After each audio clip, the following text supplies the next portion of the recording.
नमस्कार, welcome to career 247। मैं हूं प्रशांत धवन। नाउ रिसेंटली आप लोगों ने इस टॉपिक से रिलेटेड बहुत से आर्टिकल्स देखे होंगे। नहीं देखे तो मैं आपको दिखा देता हूं। Mukesh Ambani, missiles and Mercedes, Pakistan के आसिम मुनीर ने हर तरफ से भारत को टारगेट किया है। यूएसए की धरती से ऑलमोस्ट आप कह लीजिए यूएसए ने प्लेटफॉर्म दे दिया आसिम मुनीर को कि इनकी एक स्टेट है फ्लोरिडा। फ्लोरिडा में एक जगह है टैंपा। वहां पर पाकिस्तान का डायस्पोरा है। कई पाकिस्तानी अमेरिकन्स वहां पे आपको मिल जाएंगे। कई पाकिस्तानी नेशनल्स भी है जो आज के समय काम कर रहे हैं वहां पर। उधर उनको इकट्ठा किया टैंपा फ्लोरिडा में आसिम मुनीर ने।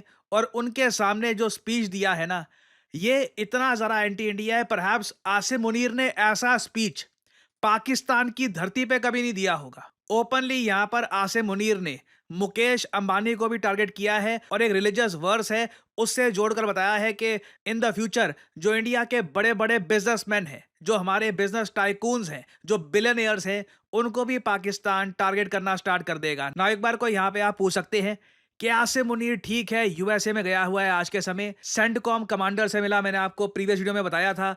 इसने ऐसी बातें भी बोली है कि भारत तो देखिए एक मर्सिडीज गाड़ी की तरह है, पाकिस्तान एक पुराने ट्रक की तरह है। आप इमेजिन करके देख लीजिए, अगर कोई पुराना ट्रक किसी मर्सिडीज गाड़ी को हिट करता है तो नुकसान किसका होगा। खुल के ही कह रहा है कि ऑब्वियसली एक मर्सिडीज गाड़ी की वैल्यू कई गुना ज्यादा होती है एक पुराने ट्रक से। तो खुल के आसिम मुनीर ने ये सारी बातें बोली है कि पाकिस्तान का कुछ खोने के लिए है नहीं, इंडिया के पास खोने को बहुत कुछ है अगर दोनों कंट्रीज आपस में लड़ते हैं। तो हम लोग इसके स्पीच को इतनी इंपॉर्टेंस क्यों दे रहे हैं, इंडिया में इतना कवर क्यों किया जा रहा है? वेल, इसका रीजन बहुत ही सिंपल है। आपको याद होगा पहलगाम मैसेकर से पहले पाकिस्तान के आर्मी चीफ ने टू नेशन थ्योरी की बात कही थी और यह भी बोल दिया था कि we are different from Hindus. हालांकि पाकिस्तान में भी हिंदू कम्युनिटी के लोग हैं, मगर खुल के इनका आर्मी चीफ कहता है कि ये लोग हिंदू से डिफरेंट है, सोच इनकी अलग है बिल्कुल। और उसी स्पीच के कुछ दिनों बाद हमने देखा कि पहलगाम आतंकवादी हमला हुआ। कई एनालिस्ट ने यह भी रिपोर्ट किया है कि आसिम मुनीर के स्पीच ने एक ट्रिगर पॉइंट का काम किया। उसके बाद ही इन आतंकवादियों ने रिलीजन पूछ पूछ के लोगों को मारा। तो इसलिए देखो, आसिम मुनीर की रिस्पेक्ट ना आम पाकिस्तानी करता है ना आम इंडियन करता है। कई आप देखोगे मेजोरिटी ऑफ पाकिस्तानी वो आज भी आसिम मुनीर से गुस्सा है कि इमरान खान को जेल में क्यों डाल दिया। और इंडिया में ऑब्वियसली हम लोग इसको इतना बड़ा कोई थ्रेट मानते नहीं है, मगर ये यूएसए की धरती पे खड़े होकर अगर भारत के बिलियनियर्स की बात करता है, कहता है कि उनको टारगेट करेंगे और ये तक कह देता है कि भारत के जो डैम्स हैं उन पे 10 मिसाइल मारे जाएंगे, then we have to listen carefully कि ये आदमी क्या रहा है। क्योंकि जो भी आप कह लीजिए, पाकिस्तान के पास आज भी एक मिलिट्री है। उस मिलिट्री को वेपन्स प्रोवाइड करता है चाइना, इवन यूएस के F-16 फाइटर जेट्स वहां पे यूज किए जाते हैं। और पाकिस्तान को जिंदा रखने में यूएसए और चाइना दोनों का इंटरेस्ट है। दोनों ही कंट्रीज, यूएस और चाइना के इंटरेस्ट एक जगह पता है कहां पे आके मिलते हैं? भारत तीसरी महाशक्ति ना बन जाए, क्योंकि फिर सडनली पावर शेयरिंग करनी पड़ेगी। दोनों के इंटरेस्ट में यह है कि लॉन्ग टर्म में इंडिया ठीक है डेवलप करे, बट पाकिस्तान हमेशा रहे इंडिया को चेक में रखने के लिए। ये चाइना भी चाहेगा, ये यूएस भी चाहेगा। तो इसलिए आसिम मुनीर मुकेश अंबानी के बारे में क्या कहता है ये मैटर करता है। इसने देखिए यूएसए के फ्लोरिडा में खड़े होकर यह कहा कि जब इंडिया पाकिस्तान के बीच में 4 दिन की कॉन्फ्लिक्ट चल रही थी ऑपरेशन सिंदूर के दौरान, उस वक्त एक सोशल मीडिया पोस्ट पाकिस्तान में बहुत वायरल हुई थी ना। ये जो पोस्ट है इंडिया में अभी तक किसी ने देखी है नहीं, क्योंकि जैसे आपको याद होगा पाकिस्तान का सोशल मीडिया काफी हद तक रिस्ट्रिक्ट कर दिया गया था। इंडिया में जो भी उनके सोशल मीडिया अकाउंट्स थे उनको बैन कर दिया गया था। मगर पाकिस्तानियों ने एक सोशल मीडिया पोस्ट बनाई, वो कहीं ना कहीं से आसिम मुनीर तक पहुंच गई होगी। उस पोस्ट में ना सूरा फिल, ये एक कुरान में चैप्टर है कि किस तरीके से बर्ड्स ये स्टोन गिर रही होती हैं अटैक करते हुए वॉर एलिफेंट्स पर। तो जो ये कुरान के चैप्टर की एक बात है, इसको ऐड कर दिया गया with the photo of Mukesh Ambani. और नीचे वहां पर लिखा हुआ था उस पोस्ट में कि ये अगला टारगेट होगा पाकिस्तान का। पाकिस्तान अब ये करेगा कि इंडिया के जो मल्टी बिलियनियर्स हैं उनको सीधा ये लोग टारगेट करना स्टार्ट कर देंगे ना। अब यहाँ पे आपके माइंड में अगर ये आ रहा है मुकेश अंबानी उसके पास वो इतना पैसा है, वो तो पाकिस्तान को खरीद ले। वेल देखो, अगर मैं वैसे नेटवर्थ की बात करूं तो मुकेश अंबानी की टोटल नेटवर्थ 95 से लेकर 110 बिलियन डॉलर के आसपास एस्टिमेट की जाती है। कई एस्टिमेट्स है क्योंकि इनके बहुत सारे एसेट्स हैं। ऐसा नहीं है कि सारा पैसा ये लिक्विड में लेकर बैठे हैं।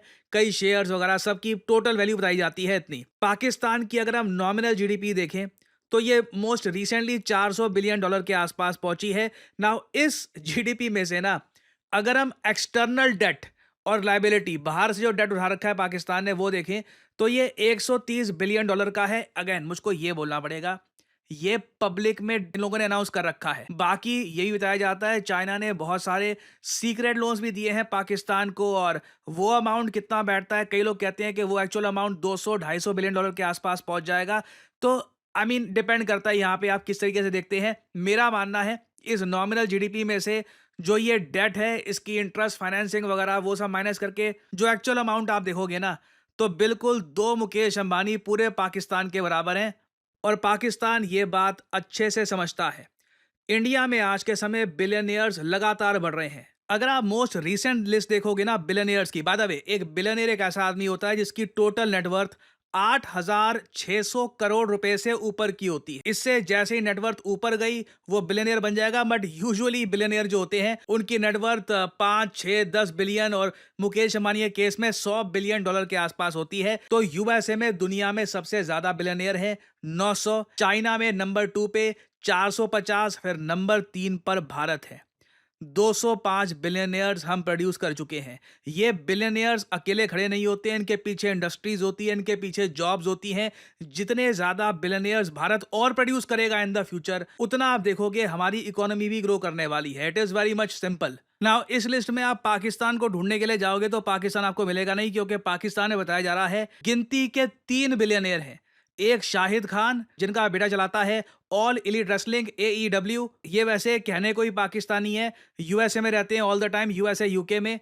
फिर मियां मोहम्मद मानसा और अनवर परवेज, सिर्फ गिनती के 3 पाकिस्तानीज हैं जिनकी नेटवर्थ 1 बिलियन डॉलर से ऊपर आपको मिलेगी। इनमें से एक तो पाकिस्तान में रहता भी नहीं है। तो पाकिस्तान को पता है कि इनके पास बिलियनियर है नहीं, और भारत के बिलियनियर्स को ये टेरराइज करना चाहते हैं। ये मैसेज भेज रहे हैं यहाँ पे आसिम मुनीर यूएसए से कि इन द फ्यूचर इंडिया के बिलियनियर्स को पाकिस्तान टारगेट कर सकता है। इससे पाकिस्तान को उम्मीद ये है कि इंडिया को इकोनॉमिक लॉस हो। इंडिया के जो ये बहुत सारे बिलियनियर्स हैं, आपने एक बात नोट करी होगी, भारत से मिलियनियर्स भागते हैं, बिलियनियर नहीं भागते। मिलियनियर होता है एक ऐसा आदमी जिसकी नेटवर्थ 8.5 करोड़ के आसपास पहुंच चुकी है। तो जिसके पास 40-50 करोड़ के आसपास है, उनमें काफी लोग हैं वो इंडिया से बाहर निकलने की कोशिश कर रहे हैं। बट बिलियनियर्स इंडिया में ही रहते हैं क्योंकि उनका पूरा बिजनेस एम्पायर भारत में है। तो उनको आज के समय डराने की कोशिश की जा रही है कि वो भी इंडिया से बाहर निकले, सिक्योरिटी का इशू यहां पर आ जाए। ये एक मैं कहूंगा बहुत ज्यादा एक ईवल स्टेटमेंट है। मुकेश अंबानी को सिंपली ये यहाँ पे एज ए सिंबल यूज कर रहे हैं। बेसिकली इंडिया की इकोनॉमी ये पाकिस्तान का मेन टारगेट है। जो पहलगाम हमला हुआ था उसमें भी आप अगर देखो तो वो एक इकोनॉमिक अटैक ज्यादा था इंडिया पर। कश्मीर की जो टूरिज्म इंडस्ट्री है उसको बिल्कुल क्रिपल करने की कोशिश की गई थी। सो अगेन यहाँ पे अब आप समझ गए होंगे कि क्यों भारत के बिलियनियर्स को काफी बार सरकार सिक्योरिटी प्रोवाइड करती है। और साथ ही साथ हमको एक क्वेश्चन यूएस से भी पूछना पड़ेगा कि क्या आप लोग अलाउ करोगे कि आसिम मुनीर आपकी धरती पे खड़ा होकर इंडिया के बिलियनियर्स, हमारे डैम्स, हमारी इकोनॉमी, हमको मतलब न्यूक्लियर वॉर की धमकी यहां पर दे रहे, ये बोल दे कि आधी दुनिया को ये डिस्ट्रॉय कर देगा? क्या ये सब आप टॉलरेट करने को तैयार हो? मैं क्लियरली देख पा रहा हूं आज के समय ये जो भी हम देख रहे हैं ना, इसमें लॉजिक नहीं है। अब इसमें कोई फॉरेन पॉलिसी लॉजिक नहीं रहा। ये सिर्फ ट्रंप की ईगो है। It is all about Trump's ego के इंडिया को दिखाना है, इंडिया की मार्केट का एक्सेस में लेकर रखना है, और मुझे क्रेडिट नहीं दिया नोबेल पीस प्राइज का, उसको लेकर मैं गुस्सा हूं। एक लीडर की ईगो की वजह से किस हद तक यहां पर यूएस अलाउ करेगा ये सब ये देखना होगा। खैर अब इससे रिलेटेड अपडेट्स आएंगी, मैं आपके लिए अपडेटेड वीडियोस लाता रहूंगा। फाइनली यहाँ पे मैं आपसे सवाल पूछूंगा। एक हाइपरसोनिक मिसाइल सिस्टम है जो आज के समय काफी न्यूज में है, dark eagle hypersonic missile system. आपको ये बताना है कि ये मिसाइल सिस्टम किस देश ने डेवलप किया है। ये है यहाँ पे आपकी ऑप्शंस, यूएसए, फ्रांस, इंडिया या रशिया। कमेंट सेक्शन में करिए उत्तर। जो लोग देंगे सही आंसर उनकी कमेंट को मैं दे दूंगा हार्ट, ताकि बाकी लोग समझ पाएं कि सही उत्तर क्या है। देखिए कभी किसी ऐसी वेबसाइट पर जाइएगा जहां पर कंपनीज जॉब पोस्ट करती हैं, और आप वहां पे नोट करेंगे डेटा एनालिस्ट की डिमांड लगातार बढ़ती जा रही है। चाहे आप मुंबई में हो, दिल्ली में हो, कोलकाता में हो, कहीं भी हो, सैलरीज ऑब्वियसली रेंज करती है आपके एक्सपीरियंस पे, मगर आप महीने का आराम से 20-25 से लेकर इवन 50-60 हजार भी कमा सकते हैं, depending on your experience, depending on your skill. और डेटा एनालिस्ट का इम्पैक्ट हर इंडस्ट्री में देखा जा रहा है। कॉर्पोरेट वर्ल्ड में ऑब्वियसली देखा जाएगा, उसके अलावा मेडिकल साइंस में, इवन क्रिकेट में आर्टिकल्स पब्लिश हो रहे हैं। इधर 4 दिन पुराना आर्टिकल है कि किस तरीके से डेटा एनालिटिक्स ने क्रिकेट को ऑल टुगेदर ट्रांसफॉर्म कर दिया है। रीजन मैं आपको बताता हूं। मैं आपको पहली बार दिखाता हूं कि डेटा एनालिस्ट की स्किल अगर किसी के पास आ जाए तो वो डेटा को कैसे प्रेजेंट कर सकता है। एक बार आपके पास डेटा एनालिस्ट की स्किल आ गई तो आप ये सब कुछ बना सकते हैं। आप देख पाओगे कितने खूबसूरत तरीके से आप एक कंपनी का प्रॉफिट, एक कंपनी के किस महीने में कितना रेवेन्यू गया, मार्केट शेयर कितना है, ये डिटेल में बना सकते हैं। अगेन, ये सिर्फ ऐसा नहीं है कि बस आपने ये बस कलर स्कीम चूज करी और डेटा डाल दिया। इसमें फॉर्मूलाज, इसमें किस तरीके से डेटा आप डालोगे, किस तरीके से डेटा आप प्रेजेंट करोगे, सब कुछ मैटर करता है। और कंपनीज आज के समय ऐसे लोगों को पैसा देने के लिए तैयार है जो डेटा उनको इस तरीके से, इस फॉर्म में उनके सामने प्रेजेंट करे, ताकि कंपनीज डिसाइड कर पाए कि फ्यूचर में उनको क्या करना है, फ्यूचर में उनको कहाँ जाना है। करियर 247 का जो डेटा एनालिस्ट कोर्स है, इसकी मदद से ऑलरेडी कई हमारे स्टूडेंट्स ऐसे प्रोजेक्ट्स बनाने के काबिल हो चुके हैं। ये हमारे ही एक स्टूडेंट का आपको मैं